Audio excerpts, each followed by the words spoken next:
요한계시록 20장 1절 또 내가 보매 천사가 무조갱 열쇠와 큰 쇠사슬을 그 손에 가지고 하늘로서 내려와서 용을 잡으니 곧 옛뱀이요 마귀요 사단이라 잡아 1000년 동안 결박하여 무조갱에 던져 잠그고 그 위에 임봉하여 1000년이 차도록 다시는 만국을 미혹하지 못하게 하였다가 그 후에는 반드시 잠깐 노일이라. 또 내가 보좌들을 보니 거기에 앉은 자들이 있어 심판하는 권세를 받았더라. 또 내가 보니 예수의 증거와 하나님의 말씀을 인하여 못배임을 받은 자의 영혼들과 또 짐승과 그의 우상에게 경배하지도 아니하고 이마와 손에 그의 표를 받지도 아니한 자들이 살아서 그리스도로 더불어 1000년 동안 왕 노릇하니 그 나머지 죽은 자들은 그 1000년이 차기까지 살지 못하더라. 이는 첫째 부활이라. 이 첫째 부활에 참여하는 자들은 복이 있고 거룩하도다. 둘째 사망이 그들을 다스리는 권세가 없고 도리어 그들이 하나님과 그리스도의 제사장이 되어 1000년 동안 그리스도로 더불어 왕 노릇하리라.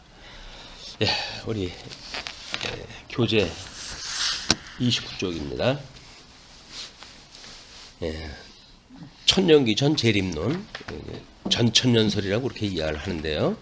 일단 진술하기를 그리스도의 재림에 뒤따라서 세계의 종말 전에 천년기 혹은 하나님의 왕국이라 칭하는 세계적 평화와 의의 시기가 있어 그동안 그리스도께서 지상에서 친히 왕으로서 통치하시리라고 주장하는 종말관이다.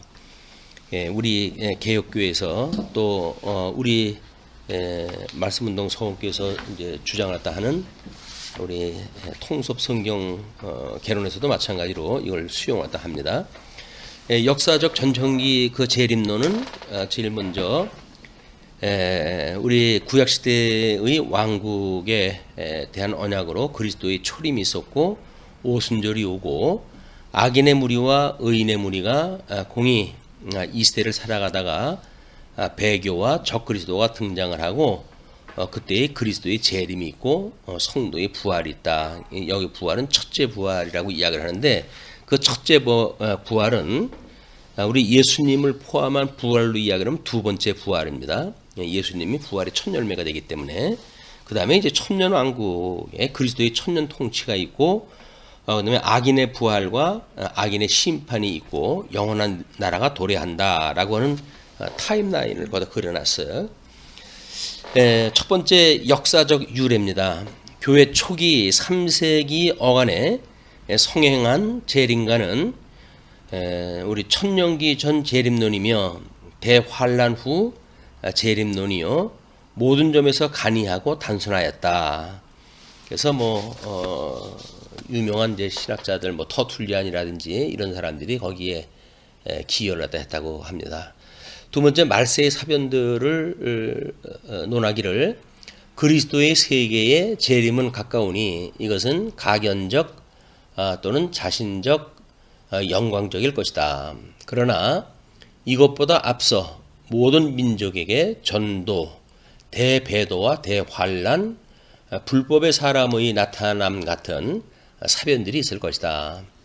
재림 시 죽은 성도는 부활되고 생존 성도들은 변형되어 그들이 함께 주를 영접하러 승천할 것이다. 적그리스도와 그의 악한 동맹자들은 살해될 것이요 옛 하나님의 백성 이스라엘은 회개하여 구원을 얻고 성지에 회복될 것이다.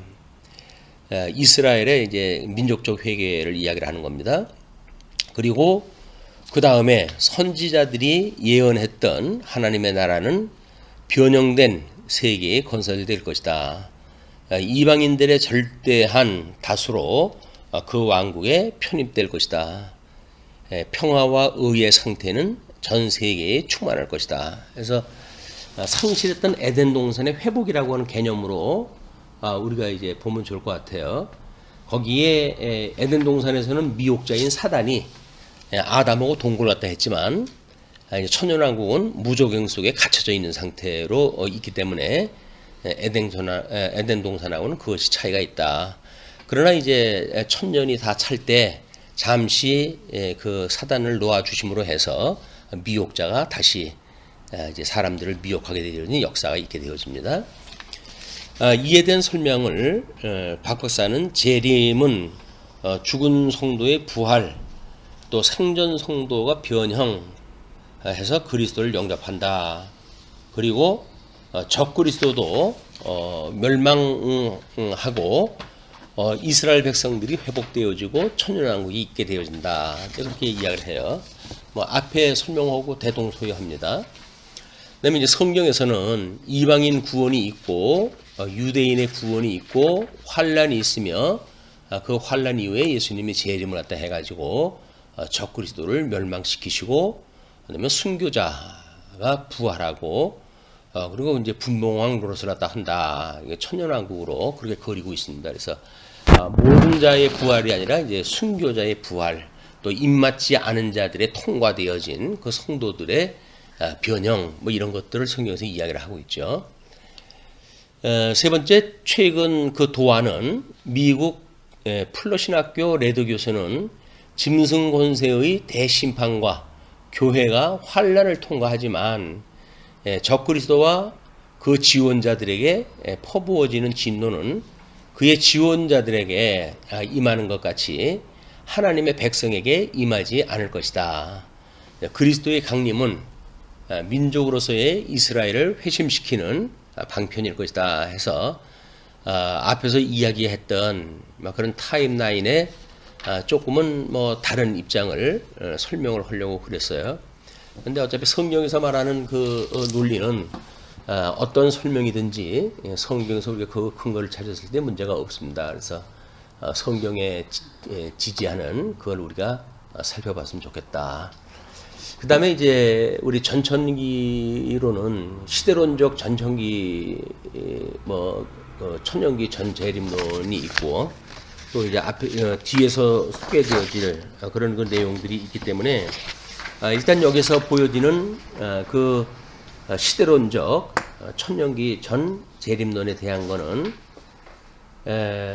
이제 그 우리 오순절이 지나고 아까선이 공존하는 가운데 거룩과 세속이 구분되어지는 역사가 있게 되어지는데 공중에서 그리스도의 재림이 있고 성도의 부활이 있고 공중 휴거로 3년간 있게 되어지고 성도가 심판하다 한다. 그리고 지상에서는 적그리스도가 출현되어지고 대환란이 있고 그다음에 유대인의 회개가 있다.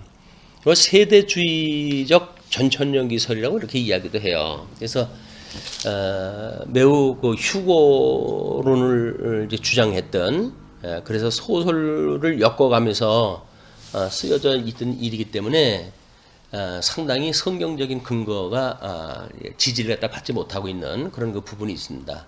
그러나 뭐 이중 재림론이라든지 그런 거는 거의 상당한 그 영향력을 가지고 있기 때문에 우리가 성경에서 가지고 있는 전천년설하고 잘 구분하다 할 필요가 있다. 그 다음에 이제 뭐 천년왕국은 유대인의 통치만을 제한을 갖다 시키고 생존 국가의 심판이라든가 환란 시대 죽은 성도의 부활이라든가 또는 적그리스도의 멸망, 사단의 결박 이런 것들에 의해 가지고 유대인의 통치를 천년왕국으로 이렇게 설명했다 했어요. 그래도 성경적인 근거가 희박합니다. 또 사단의 잠시 노임으로 해가지고 곡과 마곡의 전쟁이 있게 되어진다. 그래서 이 곡과 마곡의 전쟁은 에스겔서에서 그 후반부에서도 이제 그 곡과 마곡의 전쟁이 언급이 되어지고 그러기 때문에 우리가 천년왕국이 지나고 왜 또 무슨 전쟁이 또 있냐 이렇게 이야기를 하지만 잠시 사단을 놓아줬기 때문에 거기에 택자와 불택자 간의 이제 전쟁이 불가피한 거고 그렇기 때문에 곡과 마곡의 전쟁이 마지막 전쟁으로 있게 되어지고 거기에서 불심판에 이제 있게 되어지는 그런 그 내용들을 우리가 뭐 잘 구분할 때 해가지고 봤으면 좋겠어요. 앞으로 이제 그런 개념이 아마 소개가 되어질 것 같습니다. 첫 번째 이제 그 시대론적 천년기 전 재림론에 대한 진술을 그 대의를 하기는 시대론은 이스라엘과 교회의 영적 동일성을 부정하고 은혜와 율법을 상호 배타적인 원리들로 대립시키려 한다. 이종의 하나님의 백성이 있어 이스라엘은 지상에 거주하고 또 교회는 천상에 있을 것이라고 한다.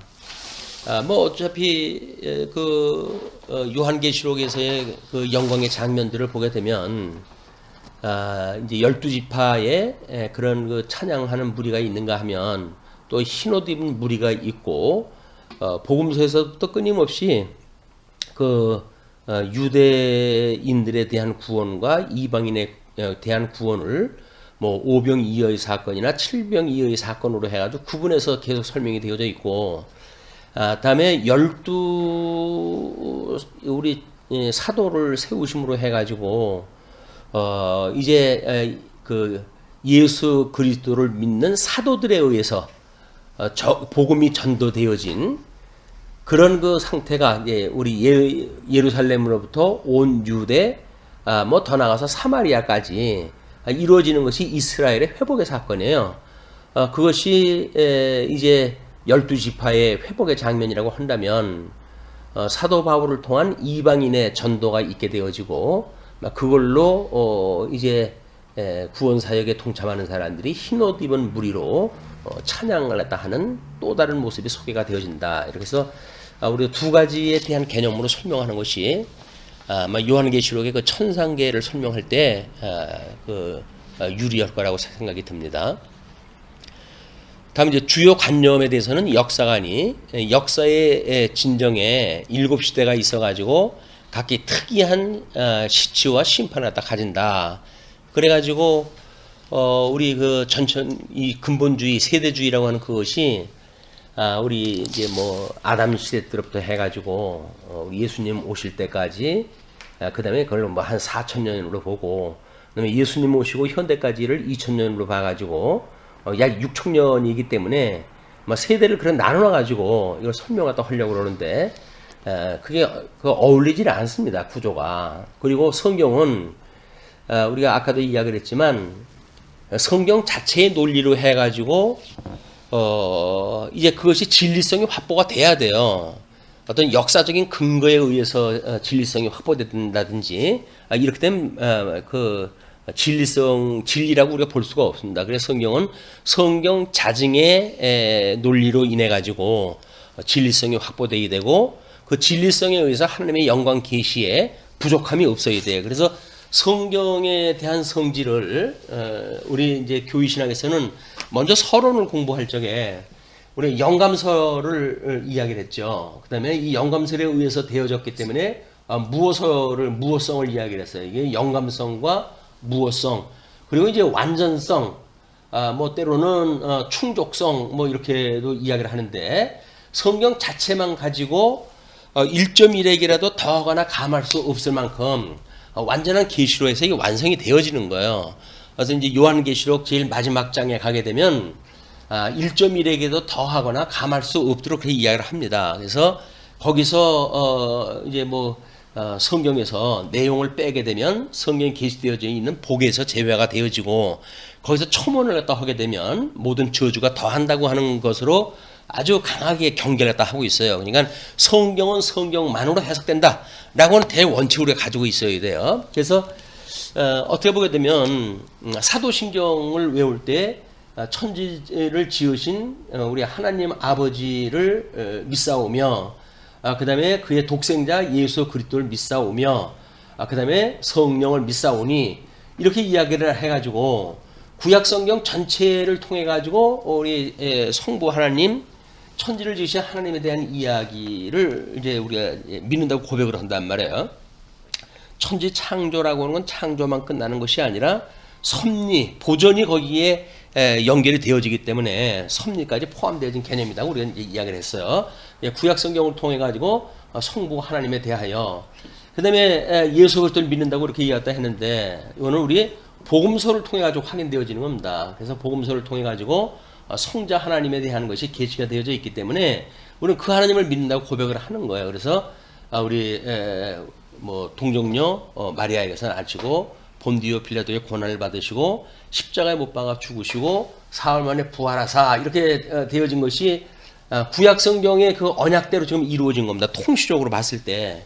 그리고 승천하사 하나님 보호자 우편에 계시다. 그리고 거기로부터 심판을 또 하러 오신다. 이렇게 이야기를 하면서 보내신 성령에 대한 걸 이야기를 하는데, 성령을 통해 가지고 이제 우리는 선지서에 대한 거 아니에요. 이제 서신서에 이제 성령 하나님에 대한 논리가 전부 나와져 있어요. 그래서 성령이 오셔가지고 예수 그리스도 기초 위에 중요한 몸된 교회를 세우시는 그런 내용을 통해 가지고 우리는 성령 하나님에 대한 거를 이제 성경을 통해 가지고 확인하게 되어진단 말이에요.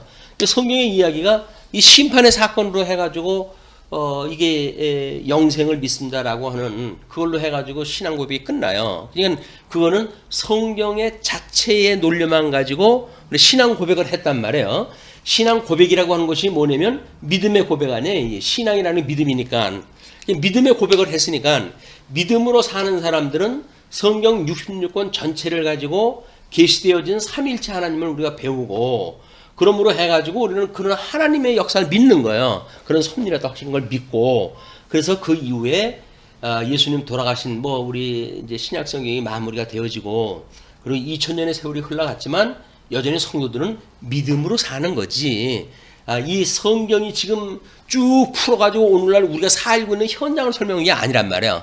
다만 믿음으로 해석을 하기 때문에 이 원리, 성경적인 원리에서 나타난 해석상 같은 그림이 그려지지요. 그건 이제 우리가 믿음으로 해석한 그림이지 성경이 직접 적용이 되어진 건 아니다.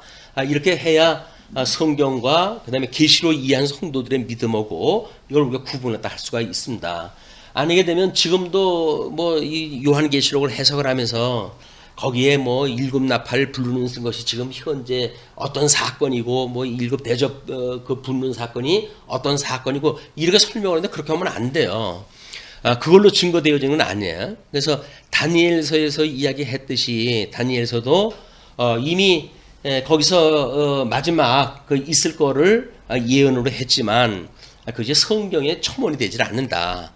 다만 그 중간기를 우리가 해석을 했다 해서 봤을 때 다니엘서에서 이렇게 언약한 것이 역사적으로 이렇게 성취가 되어졌구나라고는 해석이 있을 뿐이에요.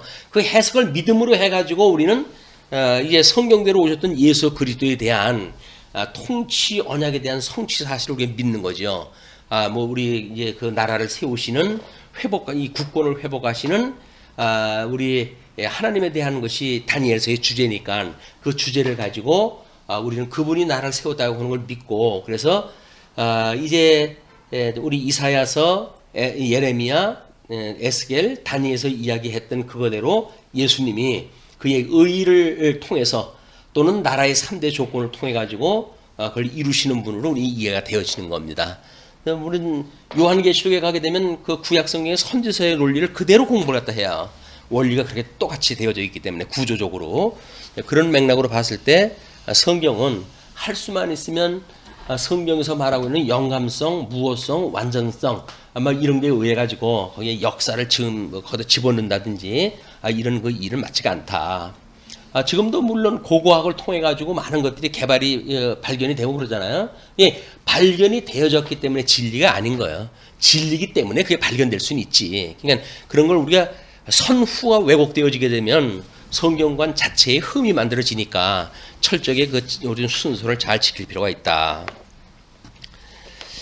그다음에 이제 그 종말관에 대해서는 종말 사변들을 순서대로 열거하면 그리스도의 공중 강림, 성도들의 부활과 변화와 휴고, 어린 양의 혼인잔치, 왕국 복음의 재전파, 대환란, 적그리스도의 나타남, 또 하나님의 진노가 내림, 그리스도의 지상 강림, 그다음에 생존 민족들의 심판, 대환란 기간에 죽은 성도들의 부활, 또 적그리스도의 멸망, 사단의 천년간 결박, 또 천년왕국의 건설, 성전의 재건과 제사의 복구, 그 다음에 세계의 신속한 회심, 사단의 잠시 석방, 그 다음에 곡과 마곡 무리의 성도 대항과 소멸, 그 다음에 사단의 불과 유황못의 던지움, 악인들의 부활 대심판, 신천신지의 나타남 이래 가지고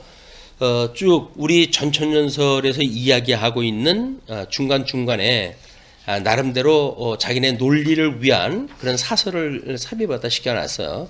경계해야 될 이유가 거기에 있는 겁니다. 신약계에서의 지위, 초대교회 몇 세기 동안에 성행한 재림론이었고, 그 다음에 근대에는 19세기 이래로 부흥되어 교계에 많은 신봉자들을 일으켰다. 이거는 서구에 미국으로 이제 우리 기독교가 넘어가면서 자유주의가 등장을 하거든요. 이제 그 자유주의가 그냥 등장하는 그 자유주의자들을 항거하기 위해 가지고 미국으로 건너갔던 여러 교파가 모여요, 한꺼번에.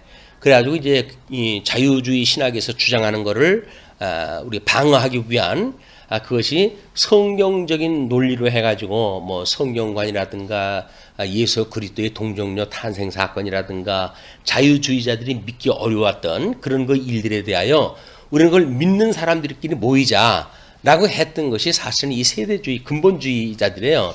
그렇기 때문에 그분들이 이야기하는 그런 그 내용은 시대적 또 자유주의에 항거하기 위한 나름대로 뭐 순기능적인 게 있죠. 그러나 우리가 자유주의에 대한 것을 수로 해가지고 뭐 모여가지고 대항하자 뭐 이런 걸로 해가지고 그렇게 지혜로운 것은 아닙니다. 말씀으로 우리가 대적을 해야 되기 때문에. 그래서 그 지위는 지금 많은 그 신봉자들을 일으켰는데 지금도 미국의 대부분들은 이 세대주의적인 전천년설을 믿고 있는 사람들이에요. 그다음에 이제 이의가 있는데 시대론의 오류, 진리의 말씀을 옳게 분별한다라고 하는 측면에서 시대론의 전 체계는 실로 스코필드 관주 성경의 표주에 의하여서 그 제시가 되어져 있는데 그릇된 성경 해석의 결과다. 그래서 이 성경 해석의 법칙을 가리켜서 진리의 말씀을 옳게 분별한다라고 이거 칭하는데 지금 그 스코필드 관주 성경의 표준이 이 세대주의 아주 아주 모범이 되어지는 그런 그 관주 성경으로 보통 제시가 되어져 있어요. 그래서 이제 일곱 시대에 대한 그 나누는 것이 아까도 이야기를 했지만 하나님의 7일 창조를 인류 역사의 촉소판으로 봐가지고 7일을 7천년으로 놓고 본다. 그래서 마지막 1천년이 이제 안식을 했다 하는 그런 천년 왕국이 오기 때문에 천년 왕국이 오기 전까지 6천년이 지나가야 된다는 거예요. 그래서 구약 성경 4천년 지났고 신약 성경 2천년 지났고 그리고 이제 예수님이 빨리 와야 돼요. 그래 이제 이 안식년 통일 왕국이 되어지기 때문에 근데 아직도 오실 생각이 없으셔가지고 이분들이 조급증이 날 겁니다. 대환란 전의 재림관에 대한 이야기인데 대환란을 중간에 두고 재림을 공중재림과 지상현현으로 이분해가지고 성도의 부활을 또한 2차로 나눈다. 그리고 성도에게 그 행상을 공중 7년에 배치해서 대환란기 7년을 다시 2등분하고 전반 3년 반 왕국복음의 전파, 후반 3년 반을 적그리스도에 의한 대환란을 지정함으로 해가지고 말세, 사변들의 이해에 1층 더 복잡성을 가져왔다.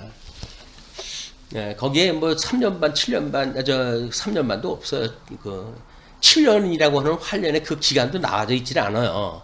근데 이것이 이 사람들이 다니엘서를 직접 끌어다가 요한계시록까지 끌고 오는 바람에 이제 이런 폐단이 만들어지는 거예요. 그래서 구약 성경의 선지서는 우리 율법과 선지의 대강령이 예수 그리스도에 대한 것 아닙니까? 그러니까는 예수 그리스도의 설명으로 모든 선지서가 설명이 끝나야 돼요. 물론 요한계시록에 구약 성경에서 이야기했던 선지서에서 빌려온 용어들이 많아요. 근데 그건 많은 거는 그때 당시에 신약 성경이 없으니까 당연히 구약 성경의 논리를 가지고 설명할 수밖에 없잖아요. 왜? 예표로 보여준 거니까. 이렇게 예표로 보여준 것처럼 지금 다 그런 거 이야기예요. 자, 그럼 보세요. 우리 이제 우리 천상에 대한 거를 보여주잖아요. 그러면 요한계시록의 1장에 예수 그리스도의 형상을 보여줘요. 이거를 본곳이라고 이렇게 이야기를 하고, 그 다음에 두 번째 2장 3장서부터 해가지고 7교회에 대한 것이 나와요. 이것이 이제 있는 일이거든요.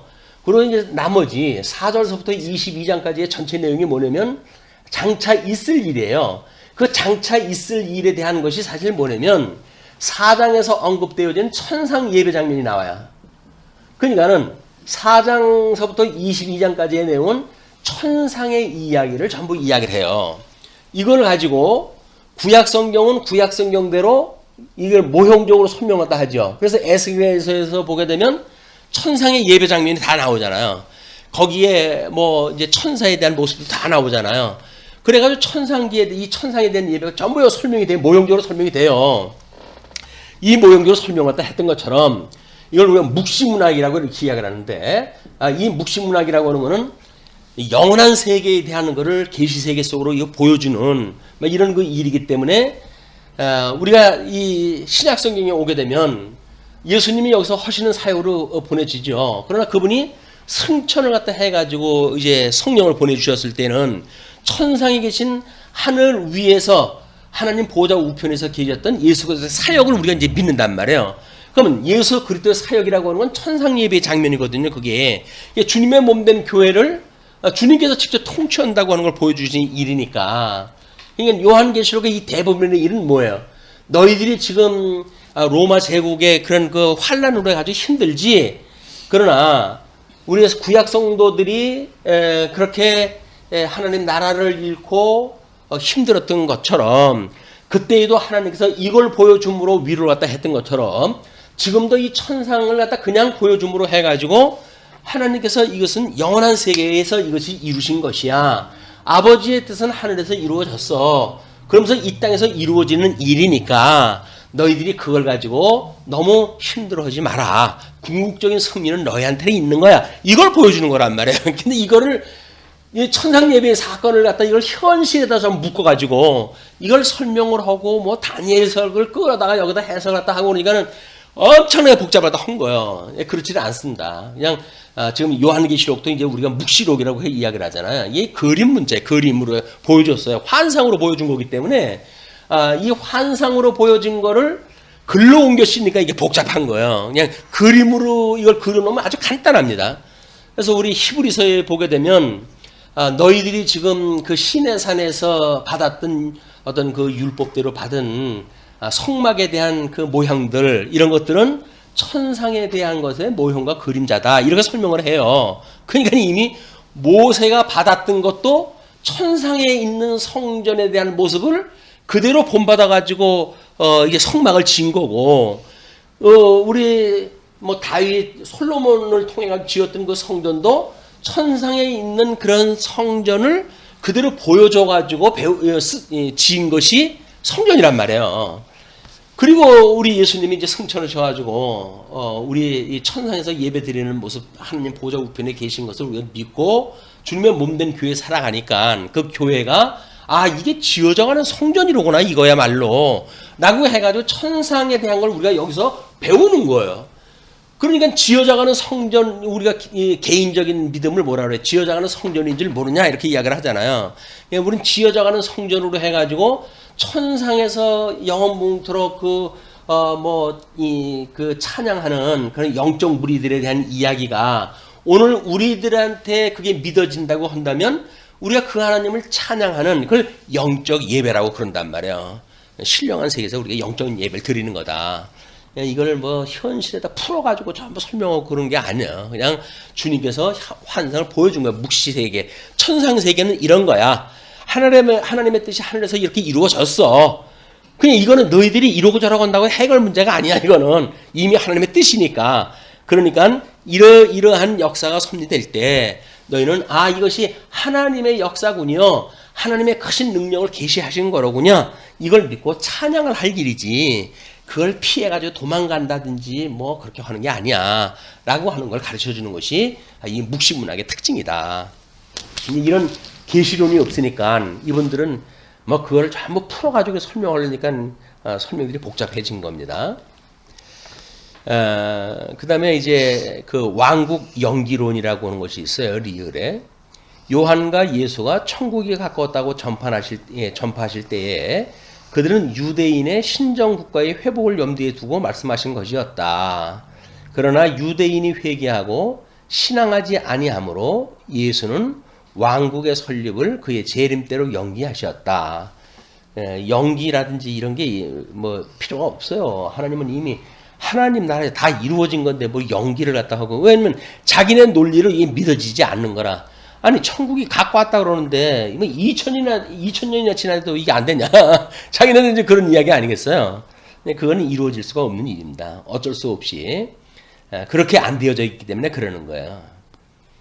그래서 우리 이제 그 기성교회와의 소원한 것이 있는데, 그게 뭐냐면 피터스 박사는 스코필드 성경에 관하여 말하되 이것의 감화를 통하여 다시 더는 기성 정통 교파에 마음 붙이고 있지 않는 사람들로 구성된 성막들 또는 비교파 교회들, 여기서 여기저기 일어나는 것은 그들이 거기서는 스코필드 성경에서 발견하는 종류의 교훈을 취하지 못하기 때문이다 해가지고 차별화를 그렇게 했어요. 그래서 소원한 관계에 있다.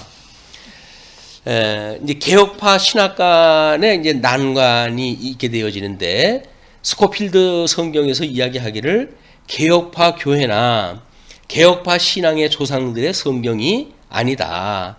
개혁파 신앙의 입장에서 가장 위험한 책들 가운데 하나로 반드시 선언되어야 할 것이다. 그래서 세대주의는 경계가 돼야 될 대상인데, 뭐 침례교회로부터 해가지고 이거 아닌 데가 없어. 지금 이 침례교회는 특히 이제 더 그렇고, 그래서 거기에서 이제 제7일 안식일 교회라든지 뭐 이런 데로 해가지고 전부 이런 어떤 그 잘못되어져 있는 역사적 전천년설을 주장하는 사람들이 있는데 경계를 갖다 해야 된다.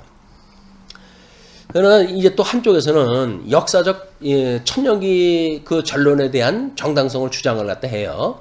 시대론과 다르다. 시대론은 역시 제4견해로 관망을 하나 실제로는 천년기의 전론의 극단형일 뿐이다. 그래가지고 차별화를 꾀하는 데가 있고, 또는 문자적 해석과 상징적 해석을 구분했다 해서 계시록 같은 성경은 아무리 상징적 교훈을 많이 내포하고 있다 하더라도 과도한 영예로 대한다면 그 예언들의 본의를 잃어버릴 우려가 많을 것이다. 그래가지고 이제 그 영예에 대한 경계를 했다 합니다.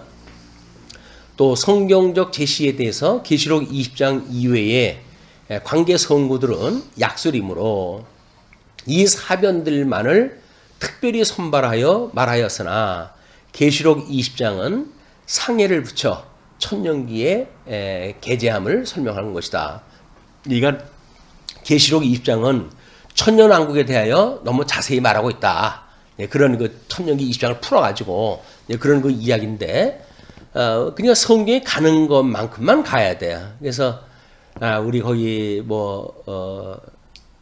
이야기한 것처럼 그 성경적 기초를 20장 1절부터 6절까지 그 기초를 놓습니다. 개혁파 신학과의 그 관계에 있어서 개혁파 신학과의 충돌이 없다는 것을 숙고하면 알 수가 있다. 일단은 그 개혁파 우리들이 보는 전천년설이라고 하는 그런 그 맥락에서 거기에 삽입된 부분들 막 이런 것들은 대충 우리가 잘 경계를 갖다 해야죠. 봐야 될 이유가 있습니다. 네 번째 천년왕국에 대해서는 천년왕국은 계시록 20장 4절로 5절에 있는 천년 동안 왕노릇하리라 라는 말씀의 명칭에 그리스도의 천년기 통치를 묘사했다라고 이야기하다 합니다. 그 다음에 시대론에 의한 묘사는 지상의 평화, 이거는 열국의 군비 폐지, 강화, 이런 것들은 전부 현대적 시각으로 본 거예요.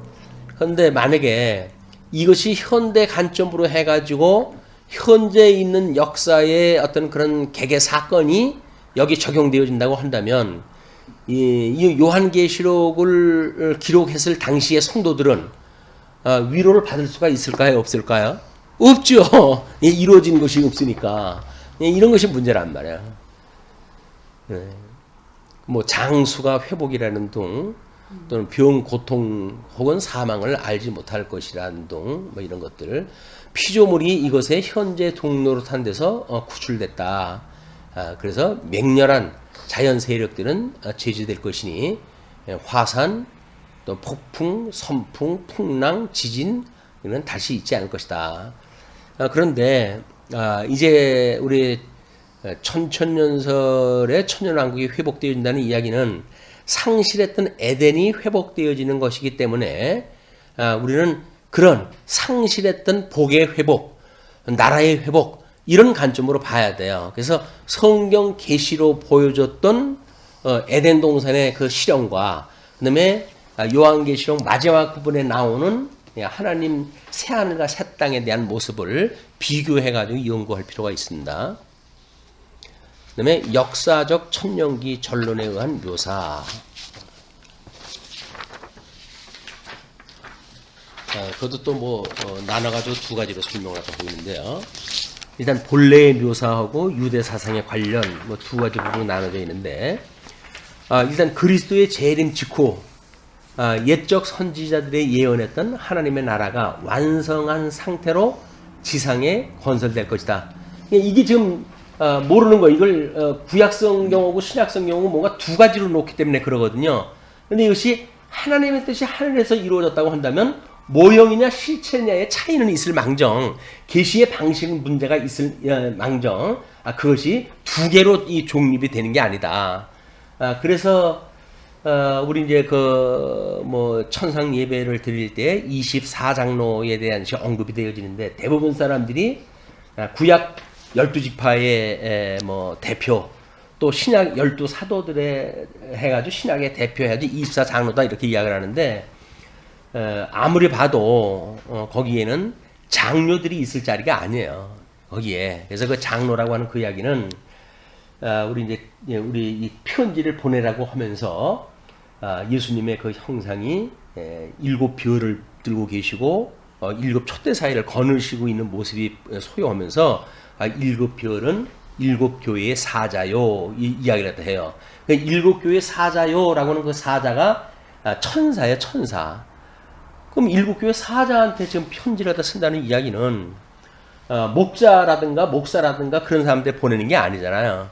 그냥 그때 이미 천사의 그룹이 주님의 몸된 교회를 친히 어떤 다스리고 또는 말씀을 전파하는 그런 거를 통할 관리를 갖다 하는 것이 천사들이 하는 걸로 되어져 있어요. 이제 그런 모습이. 그래서 지금 뭐 우리 천사에 대한 거는 그렇게 뭐 구체적으로 다루질 않지만 우리 서론 부분 공부할 때 천사에 대한 거 공부했죠. 천사에 대한 뭐 그것이 그 계급에 대한 문제라든지 뭐 이런 사역에 대한 거 뭐 이런 것을 이야기를 했는데, 그것이 요한계시록에 거기에서 우리 배웠던 거를 한번 설명이 돼야 돼요. 그래서 거기에 이제 보면 네 생물이 있고, 그다음에 24장로가 있고, 그리고 천사들의 무리가 에워싸고 있어요. 근데 24장로만 사람으로 이제 해석이 되어졌는데, 그 장로가 만약에 그렇게 주님의 몸된 교회의 하나님께서 우리 주님께서 붙들고 계신 교회의 사자라고 한다면 그 사자는 천사로 보는 것이 옳다라는 생각이 들어요. 그분을 이제 그 보게 되면 천상 예배는 전부 영적 천사들이 예배를 갖다 드리는 거예요. 왜냐하면 성도라고 하는 건 예수 그리스도 안에 있는 거 아니에요? 우리는 그리스도 안에서 예정이 됐으니까. 그 별개로 있어가지고 거기서 뭐 자기가 멸류관 하나씩 다 쓰고 있고 그래서 하나님 앞에 드릴 그런 군분이 안 돼. 이 사람은 예수 그리스도 안에 있는 성도이기 때문에 그런 방식으로는 그려지질 않는다. 그러므로 천상 예배는 전부 천사들의 찬양 예배 이런 거로서 설명이 돼야 되기 때문에 아마 그런 우리 신구약 성경 교회를 그 이제 24라고 하는 건 완성도가 높은 걸 이야기할 때 보통 쓰는 숫자이기도 하니까, 그래서 모든 교회 구약 교회가 됐든 신약 교회가 됐든 그런 교회를 다 돌볼 수 있는 그런 천사들의 무리로 우리가 봐야 된다. 이렇게 이제 설명을 했어요. 거기서는 그런 걸 한번 이제 주의 깊게 지금 문제 제기하는 대로 보시고 계시다가 나중에 살펴볼 때 잘 한번 점검을 해보시면 좋겠어요. 그다음에 우리 예루살렘의 중건은 그리스도의 재림 이전이며 구약의 제사가 다시 회복되지 않는다. 이건 이제 예수님이 오셨을 때 구약의 그 나라가 이루어졌다고 하는 왜냐면 예수님이 빨리 온다고 그랬으니까 이제 그것 때문에 그렇게 이야기를 하는 거예요. 근년의 모사에 있어서는 조지 엘돈 레드라고 하는 교수는 천년기에 입문해서 교회는 부활되고 휴거되어 우리 변형된 자들의 단체에 가입할 것이다. 그리스도의 강림은 이스라엘을 민족적으로 회심시키는 방편이 될 것이다. 이렇게 이야기를 해요. 근데 예수님이 이미 재림이 돼가지고 이 사람들을 회상을 하다 한다면 이미 끝났습니다. 예수님의 재림은 심판으로 오시는 거 아니에요? 저리로부터 산자와 죽은 자를 심판으로 오시라 이렇게 이야기가 되어졌는데 그거를 마치 오시게 되면 이스라엘이 민족적 회심이 된다든지 하는 것은 성경적 원리에 맞지 않는다. 그래서 그 설명을 그렇게 해놨죠. 이스라엘의 회심은 그리스도의 재림 이전이다. 유대 사상에 관련 제이 알리벌 버스웰 교수는 천년기를 세계적 왕국이라고 칭하는 동시에 그 천년 왕국은 유대인 왕국의 관념으로 발언하여 세계적 판도로 확대된 지상 나라일 것이라 하여 유대 사상의 관련에 주의를 촉구한다. 다 같은 개념의 그런 것들이 유대 사상이라고 하는 그 이야기는 예수님이 이제 천국에 가까웠다라고 했을 때 이루어질 거에 대한 설명이었다. 이제 그런 이야기이기 때문에 실제 생활의 난관은 예를 들면 어떻게 낡은 땅과 죄악한 인류가 신천신지의 한 부분과 또는 영화한 인류로 더불어 공존할 수 있을까? 영화한 몸은 이건 이제 육신의 장막을 벗어버린 그 몸 아니에요? 완전한 성도들의 죄에 오류음이 없는 그런 그 분위기와 사망 및 부패의 광경 가운데 능히 살 수 있을까? 영광의 주, 영화하신 그리스도께서 갱신되지 않은 지상에 그의 보좌를 설치하실 수 있을까 등이다. 이런 예상되는 난관들에 대하여 우리는 가능한 해결을 시도해 볼 수 있을 것이다. 예를 들면 부활하신 그리스도께서 지상에서 40일 동안 그의 제자들과 친밀한 교제를 가지신 것은 죽지 않을 사람과 죽어야 할 사람들의 교제의 가능성을 보여주었다. 근데 이거는 지금 역사적 천년설에 대한 사람들의 지금 난관에 대한 건데 그걸 우리 입장에서 변명을 해준다는 이야기는 설명상 어울리지가 않죠. 그래서 이거는 그들이 해결하지 못하는 부분이기 때문에 우리의 설명을 방식을 가지고 그분들의 어떤 그 부족한 부분을 채워주게 되면 그걸로 해서 근본적으로 이 사람들의 문제에 동의하는 것밖에 안 되니까 그건 적합한 접근이 아니라고 생각이 듭니다. 다음에 이제 삼론이라고 하는 것으로 정립이 되어지는데 천년기를 중심으로 해서 갈라진 재림 삼론, 교파의 구별 없이 정립하여 개인들의 자유 취사를 기다리게 된다. 그러므로 교회의 지도자들과 신도들은 이 삼론의 하나를 자유로 취하되 다른 이론을 위하는 자들에게 이해와 동정으로 대해야 할 것이다. 이거는 우리가 이제 보통 개혁교회에서 이야기하는 전천년설은 소통 그 무천년설을 인정을 해요. 그냥 그렇기 때문에 무천년설을 주장한다고 해가지고 이단으로 치부하거나 그럴 수가 없어요. 왜냐면 이제 조금 그 우리 통합 측 우리 파르트 신학이라든지 이런 쪽으로 시작되어진 사람들은 대부분 다 무천년설을 이야기를 합니다. 그리고 개혁교에서도 좀 새로운 신학에 물을 드신 분들은 전부 무천년설을 이야기를 하고 있어요. 이 전천년설을 주장하는 사람들은 극히 좀 노티나는, 그래서 박형룡 박사의 뒤를 잇는 사람들, 이런 사람들만 이제 우리 전천년설을 주장하기 때문에 우리가 구티가 안 되는 건 아니에요. 이제 그 올드하다고 하는 그 이야기는 우리 클래식하고, 그래서 성경을 이렇게 무호성이라든가 어떤 영감성이라든가 이런 걸 믿는다고 하는 고지식한 이런 신학을 가지고 있다고 하는 측면에서 우리 이해를 하게 되면 우리가 그냥 노티나는 그런 신학이 아니라 성경적인 신학을 가지고 있다. 이렇게 아마 위로가 되지 않을까 생각이 듭니다.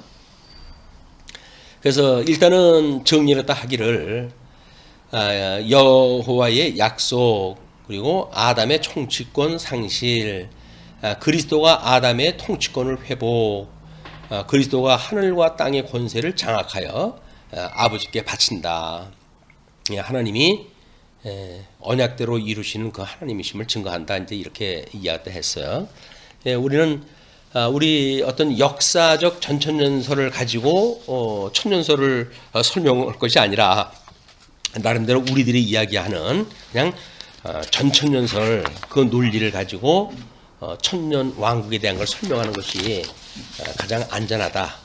이렇게 생각이 듭니다. 그리고 자세한 거는 뭐 어차피 성경을 통해서 우리가 확인되어지니까 우리 요한계시록에서 자세히 풀어나가다 보게 되면 자연스럽게 다 그냥 풀려요. 그런 문제들이. 그때를 기약을 하고 오늘은 여기서 천년왕국에 대한 지금 그렇게 되면 천년왕국에 대한 모든 것들이 다 끝이 나는 거예요. 그리고 3장으로 넘어가지고 죽은 자에 대한 부활에 대한 이야기가 되어집니다.